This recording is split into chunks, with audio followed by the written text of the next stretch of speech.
আসসালামু আলাইকুম। গত রাতে ইরানে যে ইসরায়েল ভয়াবহ বিমান হামলা চালিয়ে ইরানের বিপ্লবী গার্ডের প্রধান সহ ২০ জন উচ্চপদস্থ সামরিক কর্মকর্তাকে হত্যা করেছেন।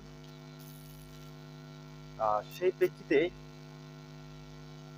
ইরানের এখন উচিত ঘোষণা দিয়ে পরমাণু অস্ত্র বানানো, পরমাণু বোমা বানানো। যেমন ইসরায়েল তাদের নিজেদের স্বার্থে ইরানে হামলা চালিয়েছে, এখন ইরানেরও উচিত নিজেদের স্বার্থে ঘোষণা দিয়ে নিজেদের আত্মরক্ষার স্বার্থে, অস্তিত্বের স্বার্থে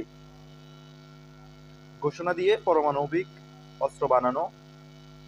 কারণ প্রত্যেকেরই বেঁচে থাকার অধিকার আছে, সেই অধিকার থেকেই ইরানের এখন উচিত ঘোষণা দিয়ে পরমাণু অস্ত্র বানানো।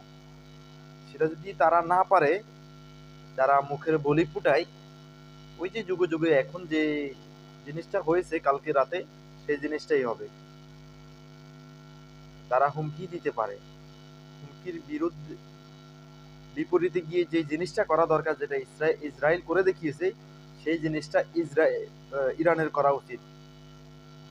এখন আসেন যে কালকে ইরানে যে ভয়াবহ বিমান হামলা চালিয়েছে ইসরায়েল, সেটা কিভাবে সম্ভব হয়েছে। সেটা সম্ভব হয়েছে